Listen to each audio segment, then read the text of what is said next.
halls of West Virginia resound with the sound of Golden Blue football. Almost heaven, West Virginia. Now let's bring on the Mountaineers. Goes around about the 50, the 10, the 5. A touchdown, West Virginia. He did it. He did it. Patrick White. Touchdown, Tay Von Austin. But Don Nehlen's Mountaineers enjoy walking in where angels feared to tread. I think you think that these guys are going to fall over dead for you. Well, I got news for you. They're going to punch you right in the mouth. It's Mountaineer pride! Nothing cheap, nothing dirty, but West Virginia football. West Virginia football. Leave no doubt tonight. They shouldn't have played the old Golden Blue. Not this night. They've done it. They've done it. A perfect season. And the Mountaineers, for the first time in history, undefeated and untied. Don Nehlen and his Mountaineers, for the second time, have finished a regular season with an unblemished mark. Ain't no stopping the Golden Blue.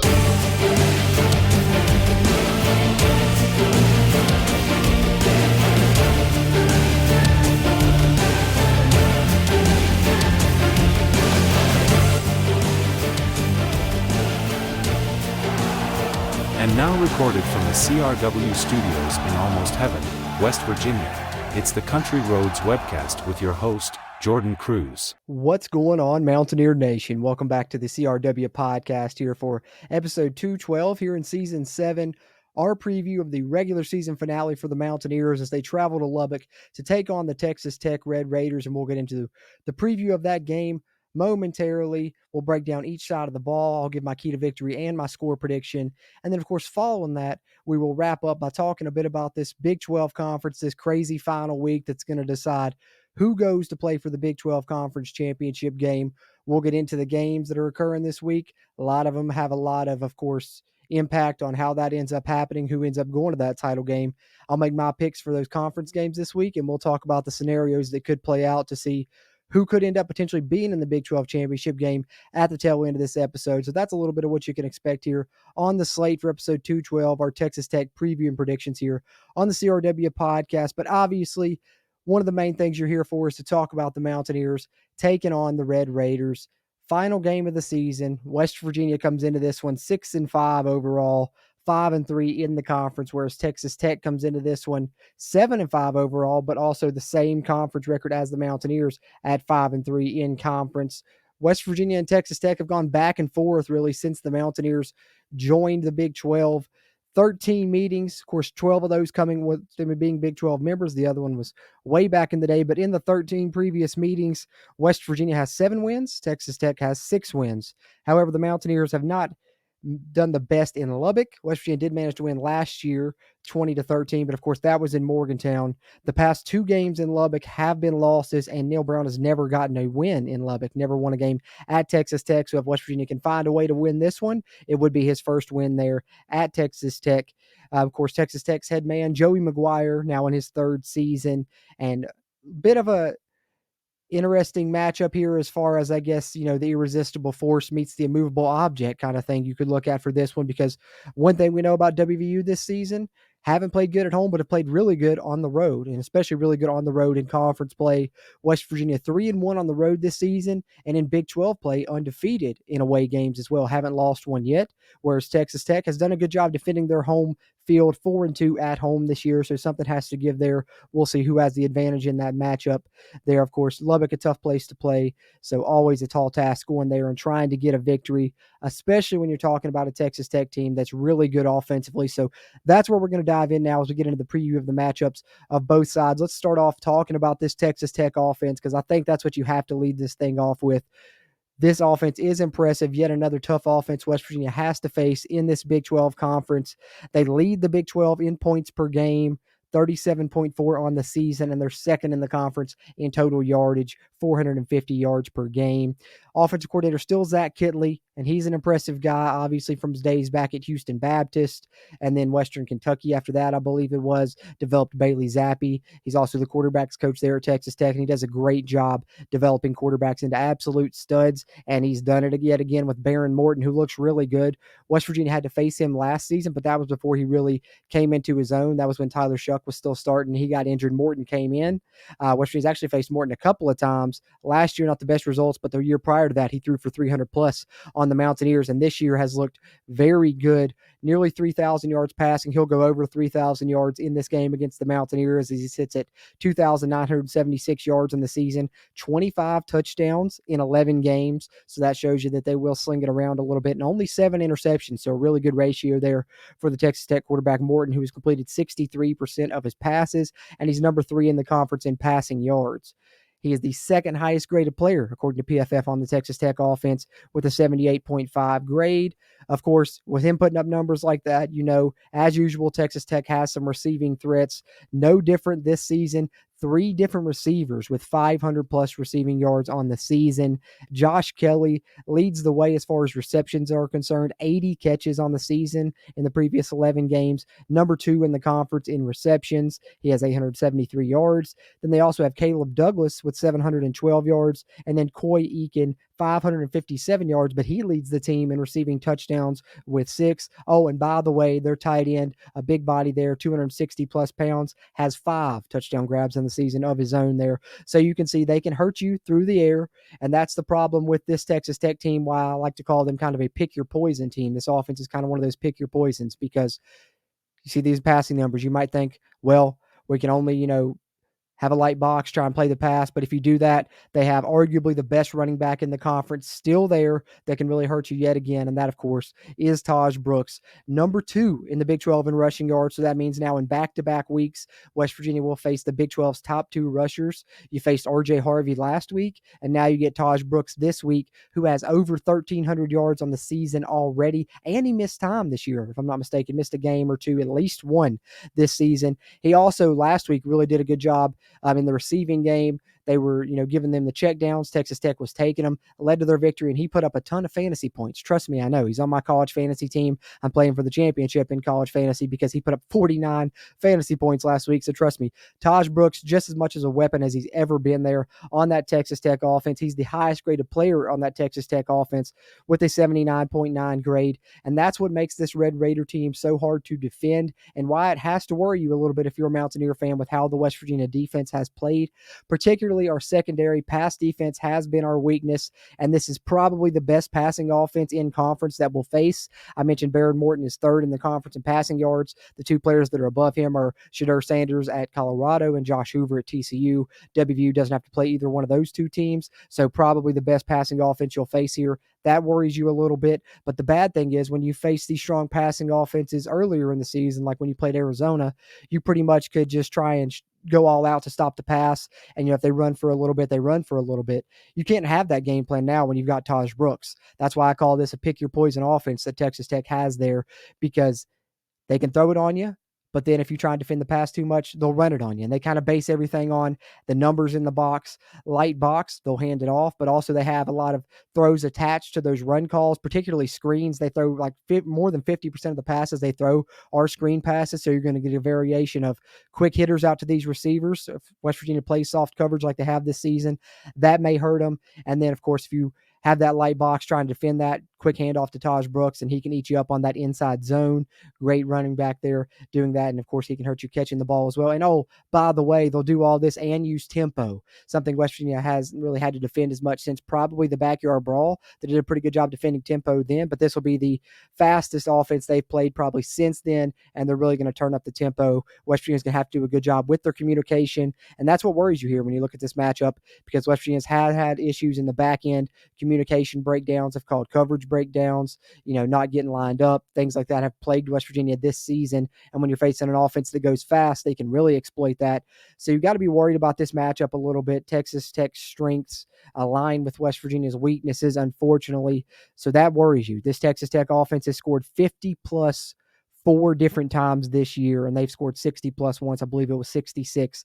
So West Virginia is going to have to hope that their offense shows up or their defense comes out and surprises, because I think West Virginia wins this one. It's probably going to have to be a shootout because I'm giving the advantage to Texas Tech on this matchup between the Red Raider offense and the Mountaineer defense. But let's flip it over now and talk about the other side here, talk a little bit about the Texas Tech defense versus the Mountaineer offense. And that Texas Tech defense, everything I said about the Texas Tech offense is kind of the inverse here for the Texas Tech defense. Similar story actually to the West Virginia defense. Both of these two units have struggled this season.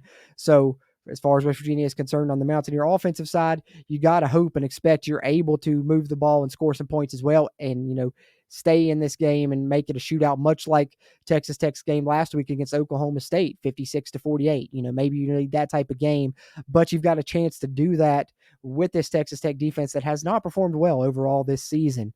Their defense coordinator is still Tim DeRuyter in his third season. It is a multiple style defense. They'll switch it up between a 4-man front and a 3-man front at times, but they are the lowest graded overall defense in the Big 12 Conference with a 60.6 grade according to PFF. And they're also now the only Big 12 team that is rated lower than WVU in coverage grade. So for a long time this season, West Virginia's coverage grade was super low, but in 2 of the 3 games Jeff Kuntz has been coordinator, they've actually had a better coverage grade, and that's raised up the average about 1.5 points or so.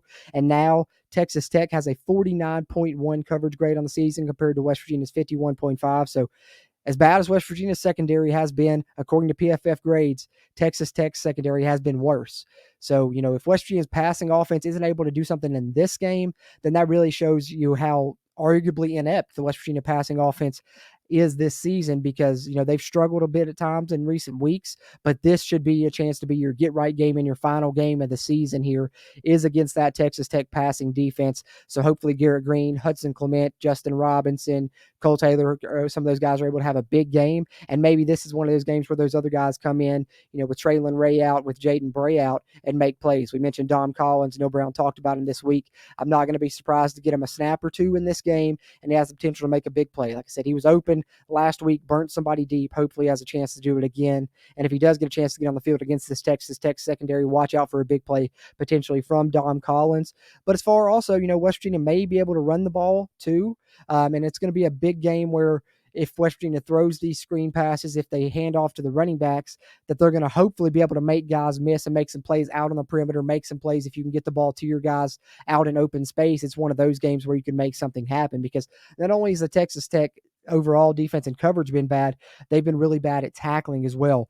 15th out of 16 teams in the conference in tackling grade, 48.1 for comparison. West Virginia is number 1 in the Big 12 in tackling grade, 83.6. So you got to hope that Jaheim White, CJ Donaldson are able to force some missed tackles in the run game, and maybe if you hit some perimeter screens to the Rodney Gallaghers of the world out there, they're able to make some guys miss. It's a good game to try and draw up some plays to get your guys in open space and try and make some guys miss for the Texas Tech defense, because it seems like they will miss some tackles if you get yourself into the opportunities where you can force them into doing that. And hopefully West Virginia has a good game plan heading into this one, because if they do, their offense may put up some points, and it may be one of the more fun games on offense to watch for West Virginia this season. I know those have been few and far between, really, if you talk to a lot of the fans, but this has the potential to be a good game for the West Virginia offense, and let's hope it pays off and does just that. And the offense comes out and, does their part, because I think West Virginia is going to need it. As I talked about with the Texas Tech offense being a strength, West Virginia is going to need their offense to be a strength in this game. I give West Virginia the advantage here in this matchup. But as far as players to watch on that Texas Tech defense, they have a couple of defensive backs in C.J. Baskerville and Chapman, who both have 3 interceptions on the season. Chapman is their 3rd highest graded defender on PFF with a 71.5 grade. But the main defender you'll be watching with the Texas Tech defense, and the guy to keep your eye on, the one guy that's made a ton of plays and has been a strong point for sure for the Red Raider defense, is their linebacker, Jacob Rodriguez. Already in 11 games, 113 tackles, guys. Ridiculous number there. The way Tim DeRuyter designs his defense, they funnel a lot of things to, those linebackers, and Rodriguez is really the stud that they try and funnel a lot of things to on that defense. In addition to his 113 tackles, 4 sacks, 3 forced fumbles, and interception on the defense. So, on the year. So don't be surprised to see him all over the field for this Texas Tech defense. He's their highest graded player there on PFF, 77.4 grade there on the defense. And I think when you look at the Texas Tech defense and the West Virginia defense, right, I've talked about there's some similarities, and I am giving the West Virginia the advantage here, the West Virginia offense the advantage over the Texas Tech defense. So that gives it a wash on both sides. So it could be a big game for special teams. Definitely want to mention that. When West Virginia special teams has performed well in recent weeks, Ollie Straw, Michael Hayes, Preston Fox's returns as well. That could be an advantage for West Virginia in this game. Let's hope so. They're going to need to have that be an advantage. But I think the big difference between these two defenses this year, why Texas Tech is 7-4 and WVU is 6-5. I think one of those reasons is the Texas Tech defense. Yes, they've been bad. Yes, they've given up yards. Yes, they've given up points, but they've been more opportunistic. They've combated that with forcing turnover, something West Virginia has struggled to do not only this year, but really throughout the Neil Brown era. And Texas Tech's done a good job of that this year. They have 12 interceptions and they forced 6 fumbles. So they forced 18 turnovers on the year compared to a WVU defense that's only forced 10. And prior to Jeff Kuntz taking over, they'd only forced 6 on the season before he took over as defensive coordinator there. So that, to me, is the difference between these two defenses. Why Texas Tech has had more success in the win-loss column, despite also having a bad defense. But in this game, we're going to be watching 2 bad defenses on both teams, and particularly 2 good offenses, if you want to call West Virginia a good offense. But I definitely think you can categorize Texas Tech as a good offense and maybe a great offense. So like I said, this may come down to, intangible areas. Turnovers, special teams, things like that can be keys. But what's my main key? Let's get into that segment here now, guys. It's time for the key to victory. And for me, I think when you talk about this matchup, obviously turnovers are going to play a part, as I mentioned there, but I don't like to really name turnovers as my key because I feel like I could do that every week. Every now and then I'll do it. I feel like it is a super big, important factor in, said game. But I think in this one, my key to victory is making key stops in this game, because I think that when you look at it with both teams having bad defenses, it could be a shootout type game. And when you have one of those shootout type games, it comes down to just those key situational stops, right? Like who's going to force someone into a field goal in the red zone, who's going to play the bend but don't break, more times than not. Because I think, if it's a game where you can force 1 or 2 field goals versus, giving up TDs, that could potentially be the difference in this type of game where I think it could be a shootout. Or, if you can be the team that forces 2 or 3 punts in a game where there's probably not going to be far too many punts, to be honest with you, just looking at it on paper. You never know what can happen. There's always surprises, especially late in the season. Those surprises can occur, but I think it's going to be a shootout style game. So for me, making key stops is the key to a WVU victory in this one. But that leads to it, guys. Prediction time. What do I think will happen in the final game of the 2024 WVU football season that has been an absolute roller coaster, right, for Mountaineer Nation? Big up and down. A lot of build up, a lot of preseason hype, really had things at a level they hadn't been at in many years. Then throughout the season, been a lot of up and down. And then finally kind of on the downward trajectory, unfortunately, here in November at a time where it looked like we could be a competitor in this conference that's, wide open for grabs.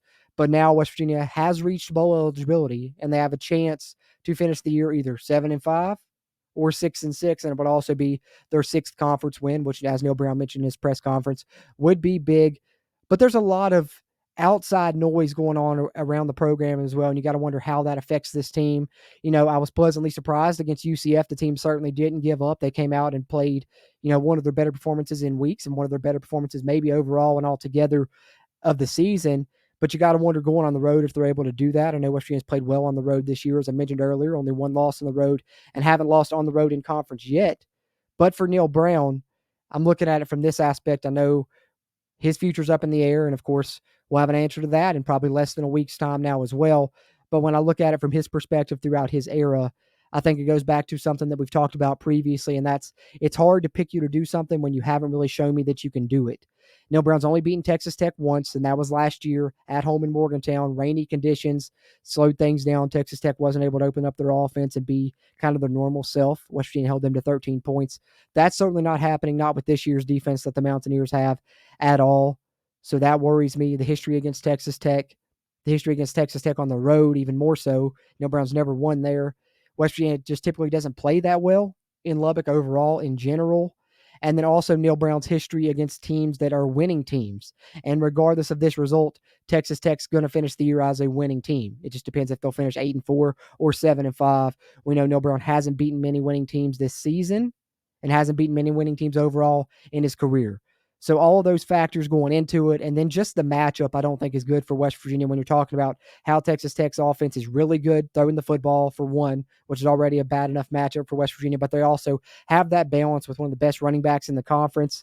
I do think the Mountaineers will be able to score some as well. I think it'll probably be a shootout, but as I said, Texas Tech scored 50-plus 4 different times this season. That worries me with this WVU defense that faced another hot offense a couple of weeks ago in Baylor, and they were surgical in carving West Virginia up, and that was in Morgantown. This one's on the road. I think Texas Tech's going to find a way to do that as well. and they're going to score 40 plus in the prediction that I have here. West Virginia is going to score 2, but Texas Tech maybe gets those few key stops. Maybe they get some turnovers. They've done a better job forcing those this season than West Virginia, but I think they're going to do just enough to outlast West Virginia in the end and pull away when it's all said and done. I've got Texas Tech winning this one 45-35, unfortunately. I hope I'm wrong, but I just think this is a bad matchup for West Virginia, especially on the road to end the season, senior day there for Texas Tech.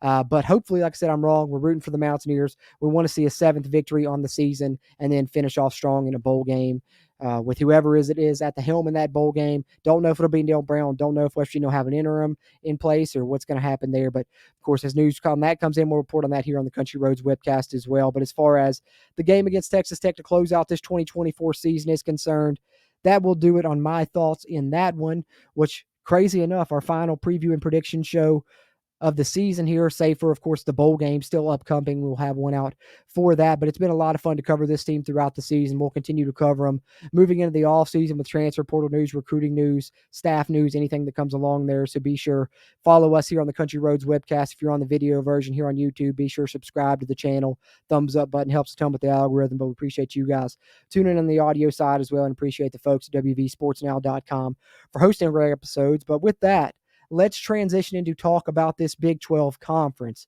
because it is certainly a lot of crazy scenarios, and it's so crazy that before we get into the Week 14 slate and I make my picks, I got to show you guys this from Barstool Big 12. Because as we mentioned, I think previously in our UCF review, WVU, because of everything that's been occurring, all the chaos, still somehow like has a minuscule chance, insert Lloyd Christmas Dumb and Dumber meme here, but still like a 2% chance that West Virginia can make the Big 12 championship game. Would need a lot of help. Obviously, the Mountaineers would have to take care of business, and this all could be null and void if Oklahoma State loses to Colorado on Friday night. So by the time the Mountaineers play, they may be out of it anyway. But these are the things that would have to happen for WVU to get to the Big 12 title game. Kansas beats Baylor. Arizona beat Arizona State. Houston beat BYU. Oklahoma State beat Colorado. Iowa State beat K-State, TCU beat Cincinnati, and, of course, WVU win, and it's a WVU-Iowa State Big 12 championship game, right? Nothing crazy there, nothing too crazy. Just an insane 16 parlay, 7 if you include the Mountaineers, and most of those being upsets. So, it's not happening, but it's just something fun to talk about there, because still a minuscule chance there for the Mountaineers, but a chance for a lot of teams still in this conference where everything's up for grabs. So let's pull up the Week 14 slate. I'm going to make my picks here for the games in the conference, and we'll get ready to wrap up episode 212 here, our Texas Tech preview and predictions here on the CRW podcast. All right, so Week 14 in the Big 12. Do have a couple games coming up here on Black Friday, which I'm recording this and releasing it on Thursday. So happy Thanksgiving if you're listening to this day of release. And, of course, if you listen to it after release, hopefully you had a great Thanksgiving. As you know how the podcasts are funny there, previewing a Saturday game here, getting this out later in the week. But nonetheless, we still have a couple Big 12 games to talk about Friday as we get into this Week 14 slate here, final week of the regular season, where the Big 12 championship game participants will be decided. Oklahoma State and Colorado at noon on Black Friday on ABC. Listen, man, if Oklahoma State's going to pull one off, I'd like for it to be this one. That would be a shocker for sure in Boulder at noon. But early kick on the road, you got to wonder how much fight is left in Oklahoma State after they took Texas Tech to the absolute brink last week. They put up 48 points. They were pulling out all the stops. Ollie Gordon was in the Wildcat throwing passes. They were playing a new quarterback that threw for 300 plus. So Mike Gundy's, trying everything to get that conference win, and I'm sure they'll pull out all the stops again. And I think this might be a game that's close, but I'm going to say that the Buffaloes get the win. I'm going to ride Colorado there in that game, although even though the Mountaineers would need that win if they want to have that minuscule chance we just talked about. But I think, unfortunately, those chances will be dashed before the Mountaineers even play on Saturday, because I think Colorado will win this one. That's what I'm picking there. And then we have Utah and UCF. 8 o'clock p.m. game there in the Bounce House on Fox there on Black Friday. Interesting matchup, two teams that haven't had the seasons they were hoping to have by any means. Utah has probably a good enough defense to maybe slow UCF's offense down a little bit, but I think that UCF will do just enough and score just enough to outlast them in the end, because I don't think Utah can score points, man. I just don't know if they can score points. And being in Orlando, I'm going to give the advantage to UCF. RJ Harvey is really good. I think they get it done. I'm going to go UCF. So I'm going home wins in both the Friday night contest there in the Week 14 here in the Big 12. in our Around the Big 12 segment, which brings us to our Saturday slate. Obviously, we talked about the Mountaineers and the Red Raiders at noon on Fox Sports 1. Then we have Kansas and Baylor at noon in Waco on ESPN2. And this right here is the game that's interesting. Stinks to kind of at the same time as WVU because I'd kind of like to watch it just because these are the two hottest teams in the conference right now. If you're asking me, you can maybe throw Arizona State in there too, obviously, but Kansas and Baylor just playing really red hot football right now. Kansas, we talked about, first unranked team to upset, or first team with a losing record at the time to upset 3 straight ranked teams. Third in that. Baylor's won, I think, 5 straight. They're scoring a lot of points. Save for last week, they didn't score as much, but they still found a way to win. So this one's extremely tough for me to call. But I'm going to go with Baylor. The home field advantage. I think that they're playing really good football right now. I think that they'll find a way to slow down Kansas a little bit more with Dave Aranda. He'll find some things to do there. I have more faith, I guess, in Baylor's defense than I do Kansas's defense, and that's kind of, I think, what the difference is for me here in this one. So I'm going to go with Baylor to get the win over Kansas. Then Arizona State and Arizona, obviously rivalry week here across the nation with a lot of rivalry games going on here in the latter portion of the season. And we get one here with Arizona State and Arizona, the first Big 12 edition of this game, taking place at 3:30 Eastern on Fox on Saturday in Tucson. Arizona gets to be the home team, looking to play spoiler to Arizona State, but I think Arizona State has their eyes on the prize, man. Cam Scatterboo and company, the Fighting Dillinghams, who's just done a fantastic job there.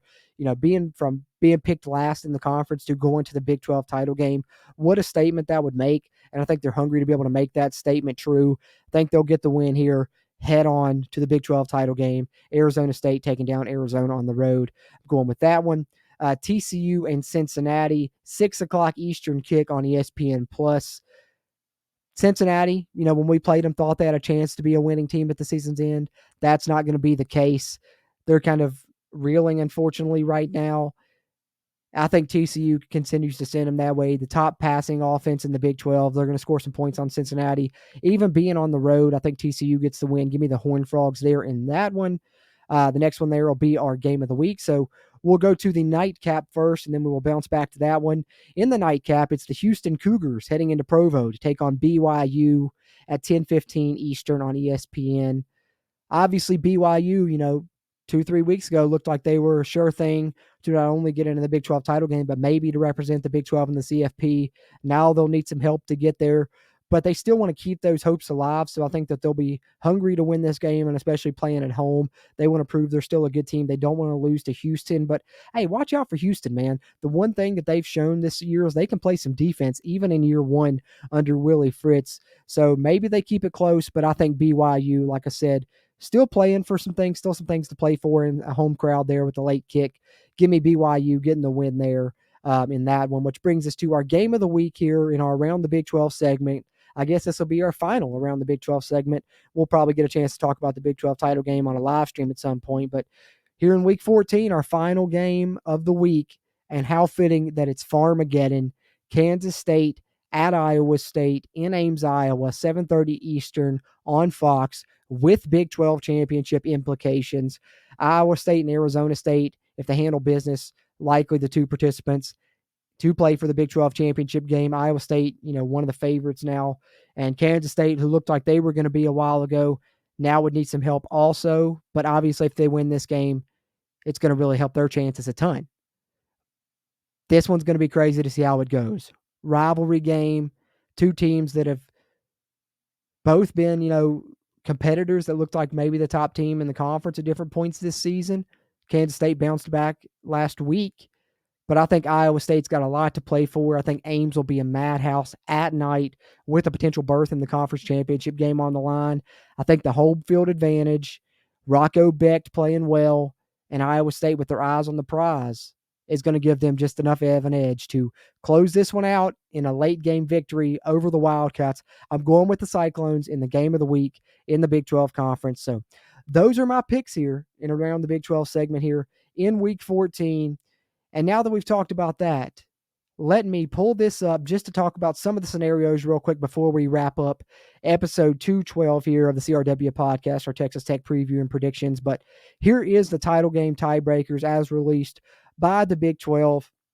As they stated here, entering week 14, 9 teams still in contention. Following details tiebreaker scenarios for ties among teams that end up with 7-2 Big 12 records. 2 teams tie scenarios. The 2 teams tied will be the championship game participants, obviously. 3 team scenarios. Colorado loss. So if Colorado loses in a 3-team tie scenario, your title game would be Arizona State and Iowa State. If Arizona State loses to Arizona in a 2-team tie scenario, Iowa State and BYU would be your Big 12 title game. If Iowa State loses to Kansas State in a 3-team tie scenario, Arizona State and BYU would be your Big 12 title game. If a BYU loses, and we're in these 3-game tie scenarios, then if Texas Tech defeats West Virginia, and if Baylor beats Kansas and Cincinnati beats TCU, you'd have Colorado versus Iowa State. Otherwise, it would be Colorado and Colorado and Arizona State if BYU loses. And if West Virginia beats Texas Tech, then it's a lock Arizona State and Iowa State.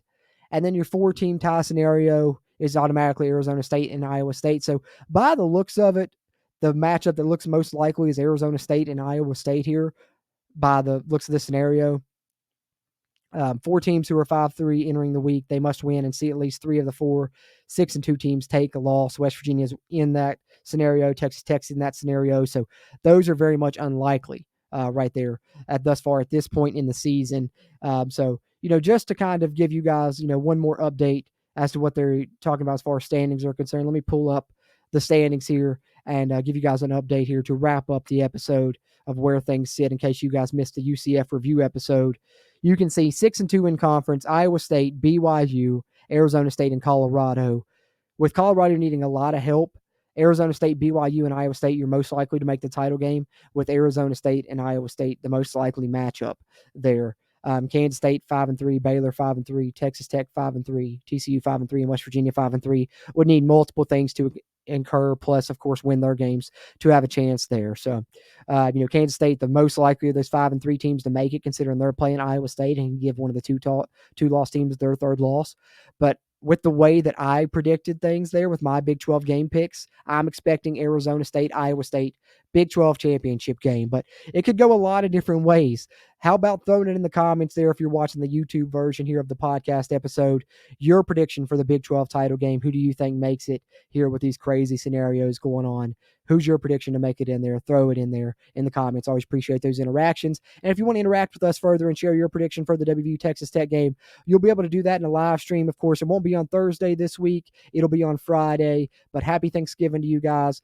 Talk to you guys in the live stream coming out Friday night. And I appreciate you guys tuning into this one, whether you tune into the video version on YouTube or via WVSportsNow.com, or if you listen to the audio version, which you can find on any podcast platform, Apple, Spotify, Amazon Music, iHeartRadio, you name it. Just search Country Roads Webcast. Find us there. Leave us a rating. We always appreciate those, preferably a 5-star one, if you would. Those help us a lot. And be sure to subscribe to the YouTube channel here if you haven't already for a ton of Mountaineer football coverage here from us. But that'll do it for episode 212, guys. The Texas Tech preview, final game of the regular season for the Mountaineers. Hopefully ends up with a more positive result than I've predicted here, and hopefully we get a final good performance here from the Mountaineers. But either way, we'll be rooting the Mountaineers on. And if you want to watch the game alongside us, you can do that too. We'll be doing the watch party here on the channel on Saturday for the game at noon on Fox Sports 1. Tune into that one, and of course, turn on our commentary. We'll do a little play-by-play and talk about the game as it breaks down here on the channel of the Country Roads Webcast as well. But that's all I got for episode 212. I appreciate you guys. As always, I'm Jordan Cruz, and until next time, let's go Mountaineers. If you really want to know, then come on, let's go. Take a stroll down those